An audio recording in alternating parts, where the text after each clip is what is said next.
Assalamualaikum warahmatullahi wabarakatuh.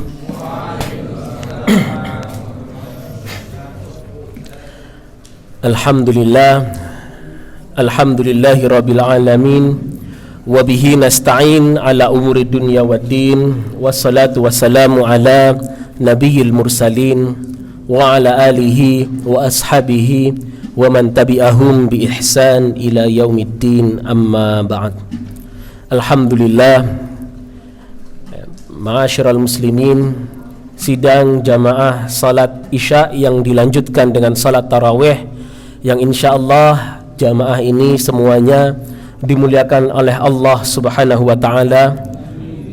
Patutlah kita bersyukur kepada Allah Subhanahu wa taala karena kita di Indonesia, alhamdulillah masih bisa menjalankan syariat agama Islam dengan sepenuhnya, tanpa ada gangguan-gangguan, tanpa ada cemoohan. Mungkin ada sedikit orang yang nyinyir, itu kalau bahasa anak zaman sekarang, tapi sebagian kecil orang yang nyinyir itu dikalahkan oleh suara mayoritas kita, yaitu umat Islam. Yang kedua, salawat beriringkan salam tak lupa kita haturkan kepada Nabi Muhammad sallallahu alaihi wasallam dan kepada para sahabatnya dan keluarganya ahlul bait, yang dalam tanda kutip ahlul bait di situ bukan hanya perkataan Syiah, Ali, Imam Ali, kemudian Fatimah, putri binti Rasulullah dan anak keturunannya, tetapi ahlul bait di sini juga termasuk Abu Bakar sebagai mertua Rasulullah, dan Umar sebagai mertua Rasulullah, dan anak beliau Aisyah radhiyallahu taala anha, istri Rasulullah yang paling disayang, dan juga istri Rasulullah, anaknya Umar, yaitu dari Hafsah, dan seluruh sahabat semuanya yang memiliki tali keluarga dengan Rasulullah itu adalah ahlul bait. Ma'asyiral muslimin rahimani wa rahimakumullah. Pada kesempatan kali ini saya izinkan untuk membahas tema yang kemudian tema itu diserahkan kepada saya, dan tema itu sedikit berbahaya, yaitu apalagi direkam, takut saya disomasi. Temanya, bolehkah mentaati pemimpin yang zolim? Wah, ini kan tema-tema yang akan disomasi ini. Mohon maaf Pak Jokowi, Pak Luhut. Kalau nggak mohon maaf nanti bisa disomasi seperti Haris Azhar itu, Baik, bapak-bapak, ibu-ibu, pertama kita perlu mendefinisikan terlebih dahulu kata zolim. Zolim itu kalau bahasa Arab, masnya ini PBA Umsida paham, kameramennya ini. Zalim itu adalah lawan kata dari adil. Adil itu apa? Adil itu adalah wat'u syai' fi maudi'ih, wat'u syai' fi mahallih, atau menempatkan sesuatu pada tempatnya. Sedangkan zalim itu apa? Zalim itu menempatkan sesuatu tidak pada tempatnya. Maka kemudian ulama kita itu berhati-hati untuk menentukan ini zalim, ini adil. Bagaimana caranya? Caranya adalah dengan menetapkan al-ahkam at-taklifiyah al-khamsah. Hukum 5 itu, wajib, sunnah, mubah. Yang mubah ini halal, mubah atau halal itu sama artinya.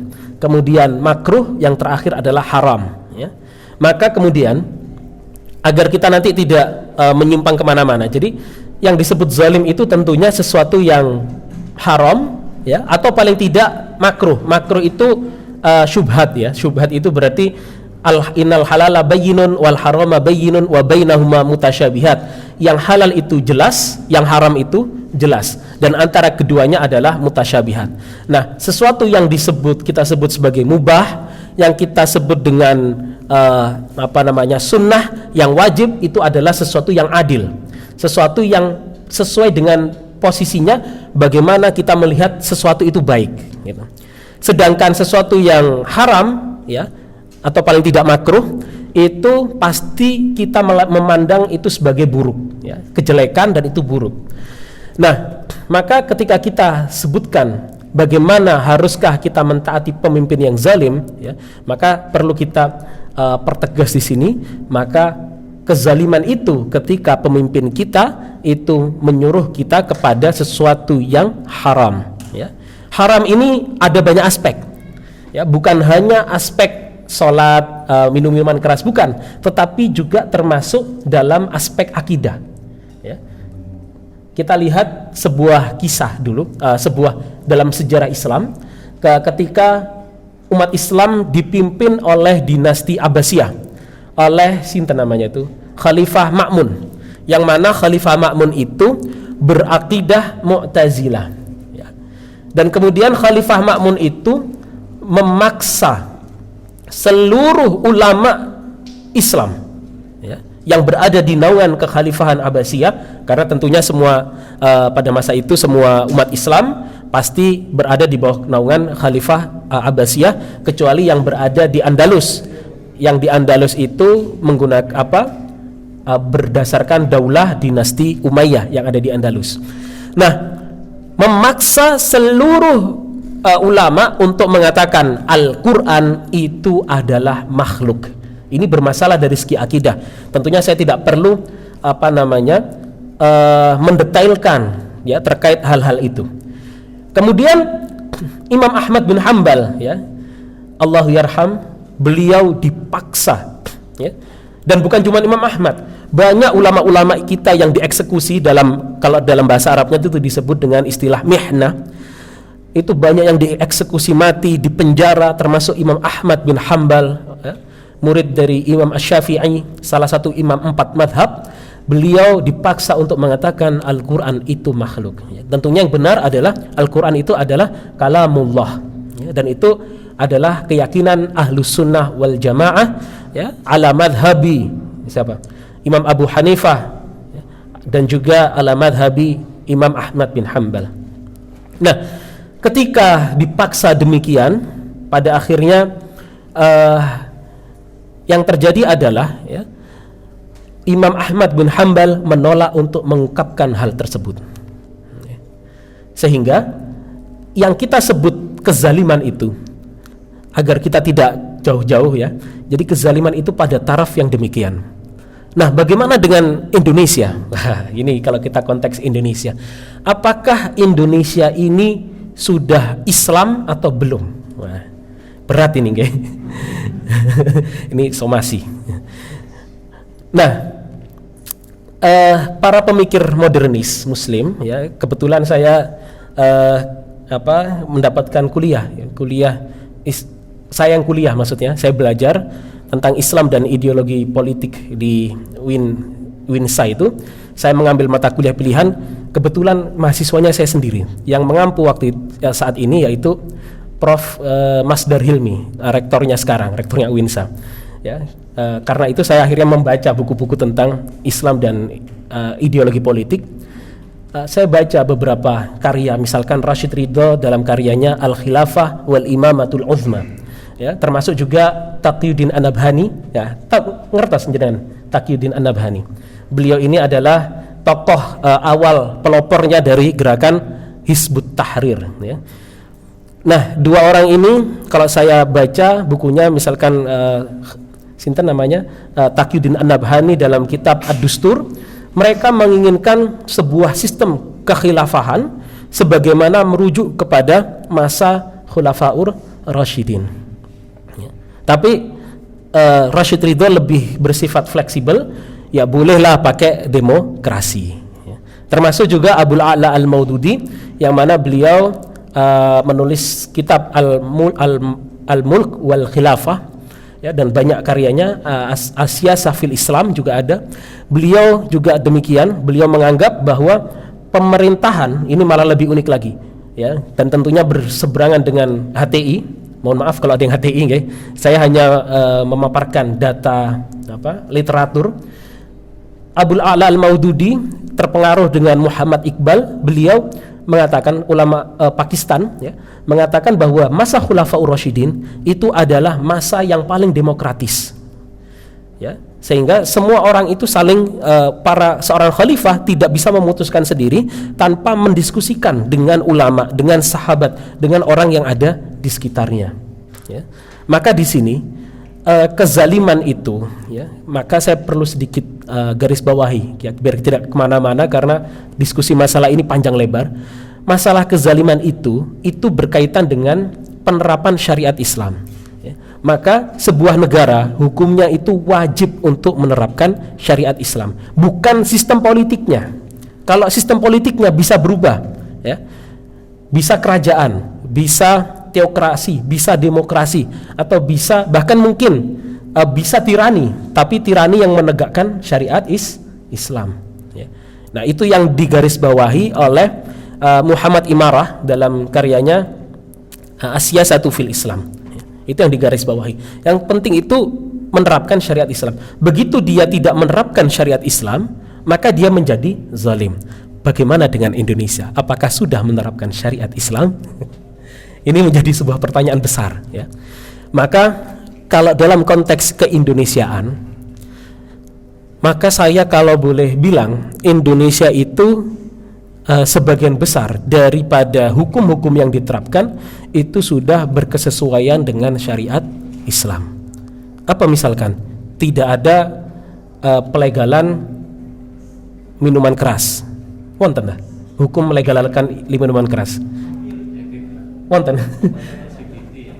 LGBT kemarin debat dengan Ayla ya, dan alhamdulillah mak-mak di Ayla itu berusaha keras untuk menolak LGBT. Berarti perlu ada peran-peran umat Islam yang masuk ke dalam negara sehingga negara tidak menjadi zalim. Ini yang penting. Dan memang kita lihat saat ini ya, kubu politik kita terbelah antara, mohon maaf dalam tanda kutip, cebong versus kadrun. Kertas geng jenengan geng. Nah, bukan kertas. Nah, berarti ini apa belum milenial ya. Yang milenial tahu antara cebong versus kadrun ya. Dan di sini terlihat jelas bahwa ada kelompok yang ingin melakukan sekularisasi Indonesia dan untuk menghilangkan Indonesia dari syariat Islam, tapi masih banyak orang-orang kita, orang-orang muslim ya, saya tidak menyebut golongan apapun, tapi orang muslim yang ingin mengembalikan syariat Islam diterapkan dalam politik, atau minimal hukum Indonesia itu tidak menyimpang jauh dari syariat Islam. Maka kalau dalilnya biar kayak ceramah itu ada dalilnya. Maka dalilnya yang sering kita dengarkan, atiullaha wa atiur rasul wa ulil amri minkum. Maka harus dijelaskan dulu siapa yang harus ditaati pertama kali, Allah dan Rasulnya. Nah, setelah Allah dan Rasulnya ditaati, maka baru ulil amri. Ulil amri menegakkan pemerintahannya harus berdasarkan Allah dan Rasulnya. Kalau tidak berdasarkan Allah dan Rasulnya, maka kalau di konsepnya HTI itu atau konsepnya khilafah Islamiyah ya, yang digagas Rashid Ridha dan HTI, itu ada namanya ahlul hilli wal aqdi yang memiliki kuasa untuk menurunkan khalifah.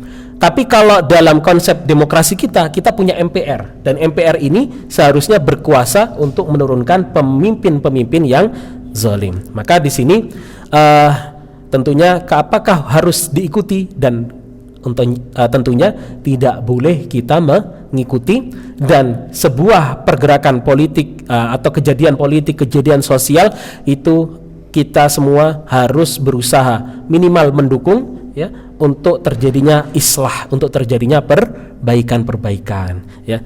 Mohon maaf, insyaallah dari yang saya sampaikan tadi tidak ada yang bisa disomasi ya, karena sudah saya pilih tadi.